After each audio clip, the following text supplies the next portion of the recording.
नमस्कार, आप देख रहे हैं अम्बा नगरी digital news on YouTube channel. और आज हम आए हैं अमरावती के doctor Punjab Rao Deshmukh law college में, जो कि पंचवटी के परिसर में है। और बताना चाहेंगे कि लॉ कॉलेज के एरिया में या लॉ के एरिया में जो लोग भी अपने भविष्य को उज्जवल बनाना चाहते हैं, इस करियर के बारे में जानना चाहते हैं, उनके लिए बहुत बड़ी खुशखबरी है। आज हम आए हुए हैं यहाँ के जो प्रिंसिपल है डॉक्टर वर्षा देशमुख। जी हाँ, बताना चाहेंगे डॉक्टर वर्षा देशमुख जो यहाँ के प्रिंसिपल है, उनके साथ में आज हम यहाँ मुलाकात कर रहे हैं और पूछेंगे उनसे कुछ सवाल जिनसे बहुत सारी क्लियरिटी आएंगी उन लोगों को जो कि एडमिशन्स लेना चाहते हैं एलएलबी में। तो सबसे पहला क्वेश्चन हमारा मैडम को रहेगा। मैडम, ऐसे पता चला है कि एलएलबी यदि कोई करना चाहता है तो आजकल 12th के बाद में भी एलएलबी करना पॉसिबल है और ये 5 वर्ष का कोर्स है। उसके बाद में पता चला है कि ग्रेजुएशन के बाद में भी कोई भी व्यक्ति एलएलबी कर सकता है, तो उनके लिए ये कोर्स 3 साल का रह सकता है। उसी प्रकार से हम जानना चाहेंगे कि ग्रेजुएशन करने के बाद में जो 3 बेसिकली स्ट्रीम्स रहती है, साइंस, कॉमर्स और आर्ट्स, तो क्या सभी लोग इसमें एलिजिबल है एडमिशन लेने के लिए।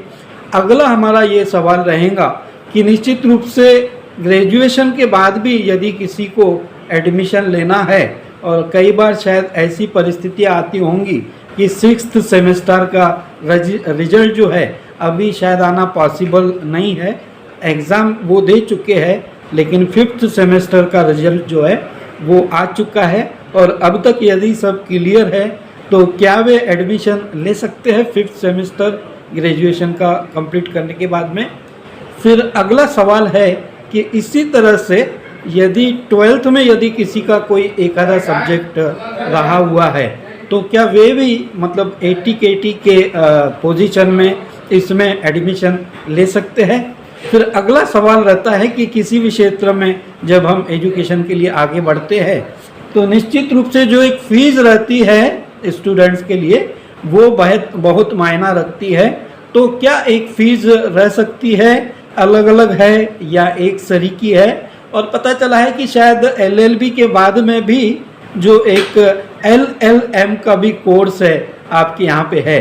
तो मैडम, आपको बताना चाहूँगा कि बहुत सारे लोग जो है जिनके अंदर जिज्ञासा रहती है कि हम एलएलबी करके न्याय के क्षेत्र में आगे बढ़े, लेकिन बहुत सारे कन्फ्यूजन्स रहते, बहुत सारे कुछ क्लियरिटीज़ की उनको आवश्यकता होती है। प्रोफेसर डॉक्टर वर्षा देशमुख जो प्राचार्य है, उनके साथ आज विशेष वार्तालाप में उपस्थित हुए हैं अमरावती के सुप्रसिद्ध समाज सेविका सौ कोमल जी आहूजा। आइए सुनते हैं उनकी एक विशेष मुलाकात।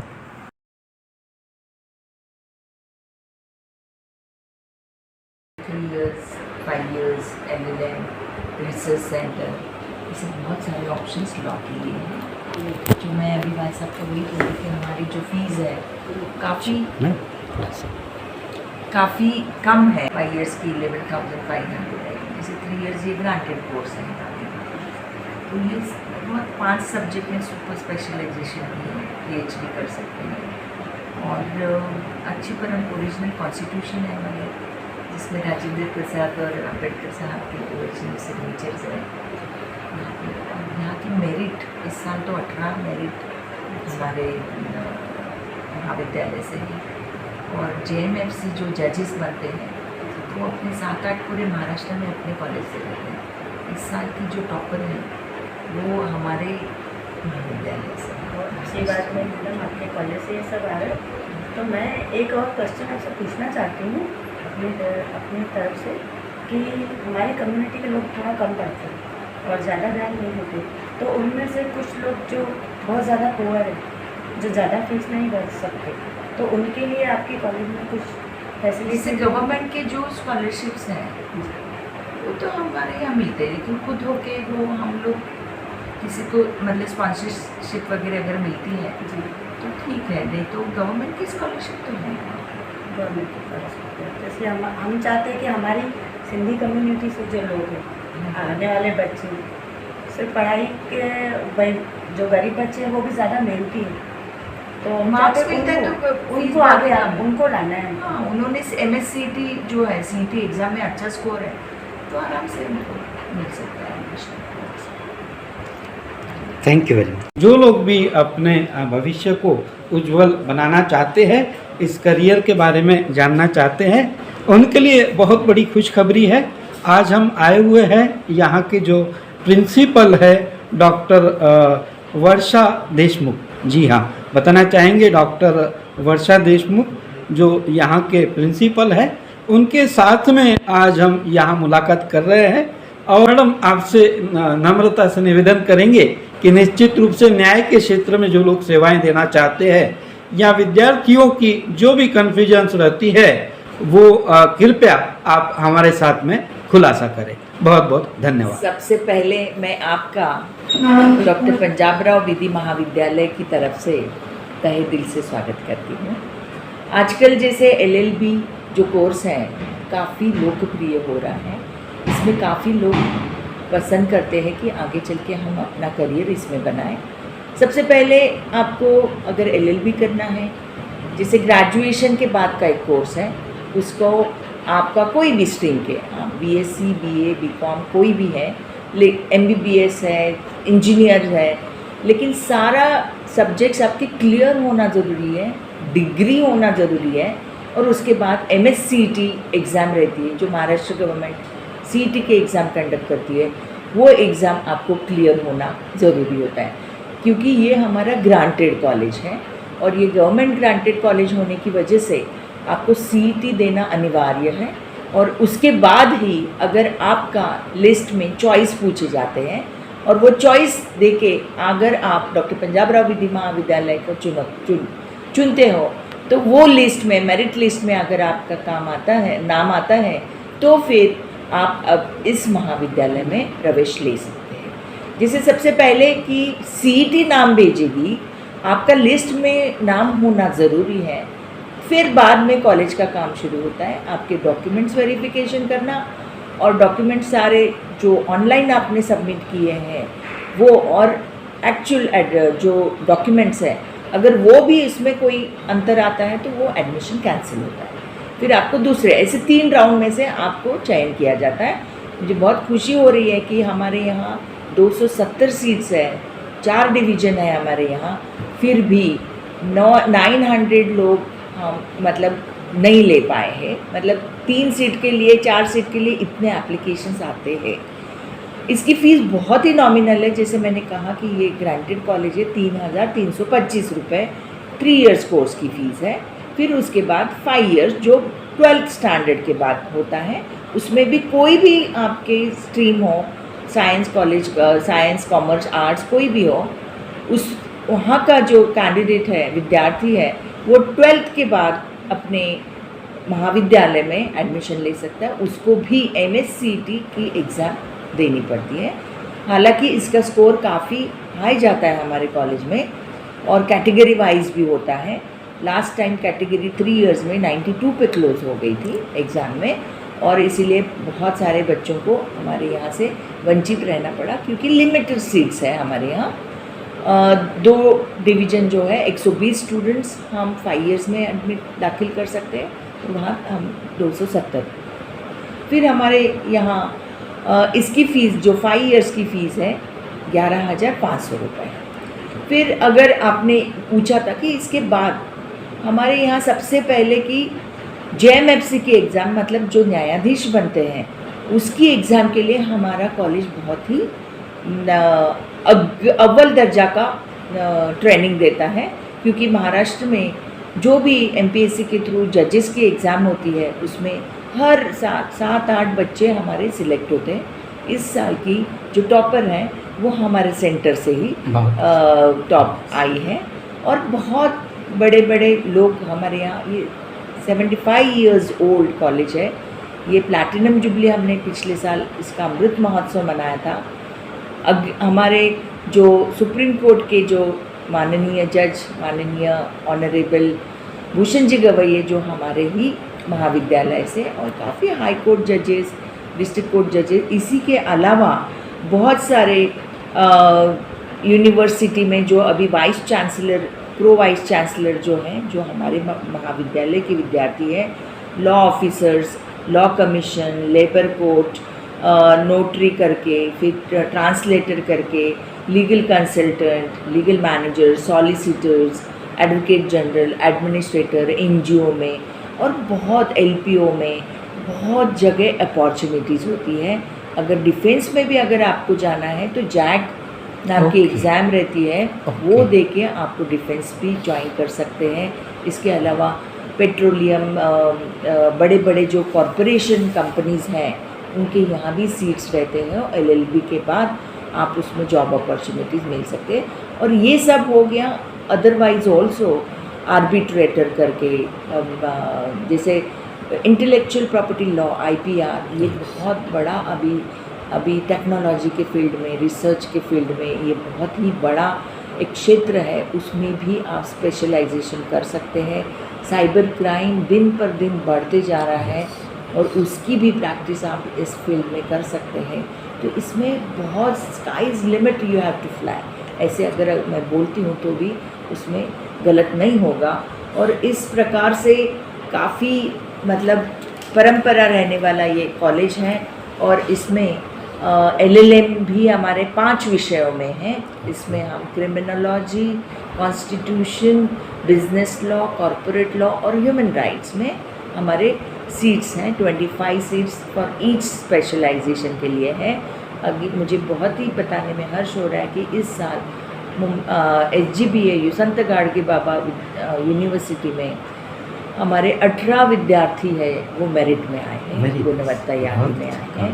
तो इसमें हमारे जो टीचर्स हैं, जो शिक्षक वृंद है, नॉन टीचिंग स्टाफ है, उनकी काफ़ी सारी मेहनत रहती है, और बच्चों को भी हम बहुत मोटिवेट करते हैं, और अलग अलग जो फील्ड है उसमें उनको अपॉर्चुनिटीज़ क्या हैं ये सब बताने में हम लोग काफ़ी मेहनत लेते हैं महाविद्यालय। तो मैं चाहूँगी कि हर कोई जो है हमारा जो ग्रेजुएट और 12th के बाद ये कोर्सेस आप ज़रूर करें, आपका बहुत ब्राइट फ्यूचर है इसका। बहुत अच्छा। मैडम एक सवाल फिर से पूछना चाहेंगे, LLB जो कोई व्यक्ति यदि 12वीं के बाद में करता है और कोई व्यक्ति जो है वो ग्रेजुएशन करने के बाद में करता है, तो इसमें इक्वलेंट रहता है या फिर इसमें कुछ डिफरेंस? जैसे 12th के बाद 5 साल का कोर्स है, ओके, और ग्रेजुएशन के बाद 3 साल का कोर्स है। ओके। जैसे 12th के बाद काफ़ी फोकस्ड रहते हैं जो स्टूडेंट्स रहते हैं कि उनको लॉ ही करना है। Yes. फिर अभी आपने पूछा था कि कुछ कारणवश उनको अगर एजुकेशन छोड़ना पड़ता है तो जो नया एजुकेशन पॉलिसी 2020 जो है, जो शैक्षणिक धोरण जो है हमारा, इसमें काफ़ी आमूलाग्र बदल होने वाला है 2025 में। अपने यहाँ जैसे कोर सब्जेक्ट है, मैं लॉयर हूँ, मुझे LLB करना है, लेकिन मुझे अभी कुछ सालों के बाद लगता है कि नहीं, मैंने CA की पढ़ाई करनी चाहिए थी, मैंने फॉरेंसिक साइंस में ग्रेजुएशन करना चाहिए था, तो आप उसमें भी कर सकते हैं। मल्टीपल एग्जिट, मल्टीपल एंट्री ये नए एजुकेशन पॉलिसी में इंट्रोड्यूस किए हैं। कोई कारणवश अगर आप फीस नहीं भर पा रहे हो, आपको कुछ बीमारी हो गई है, एक्सीडेंट हो गया फॉर एग्जाम्पल, तो आप वो गैप देके वो एकेडमिक क्रेडिट्स आपके एकेडमिक बैंक में इकट्ठा हो गए। तो उन्होंने, और फिर बाद में मतलब इतने सपोज क्रेडिट पॉइंट्स जो है अगर उतने होते तो आपको डिग्री सर्टिफिकेट मिलेगा। डिग्री के लिए आपको पूरे उतने पॉइंट्स कमाने पड़ेंगे, उससे कम होता है तो आपको डिप्लोमा मिलेगा।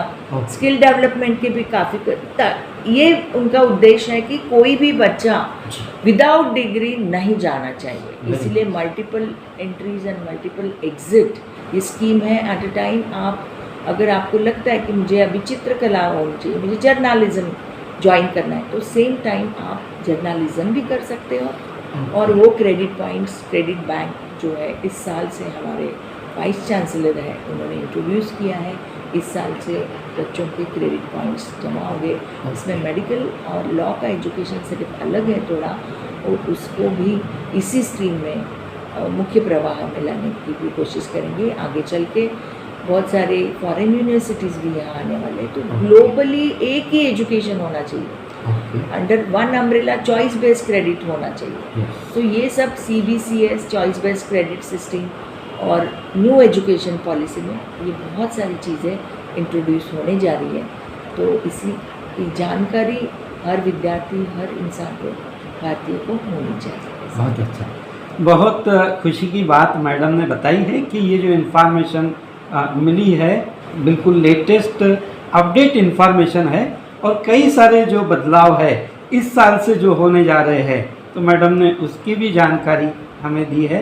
तो निश्चित रूप से मैडम को हम बहुत बहुत धन्यवाद देना चाहेंगे, और बताना चाहेंगे कि क्योंकि ये जो कॉलेज है तो पूरा कॉलेज का जो टीम है उसका तो उन्होंने निश्चित रूप से हमें डिवोशन बताया है, लेकिन मैडम हम भी जानते हैं कि निश्चित रूप से किसी अच्छी लीडरशिप के अंतर्गत जो भी टीम रहती है, तो अच्छी लीडरशिप के साथ में पूरी टीम का विकास उस लीडर का एक पर्पस रहता है।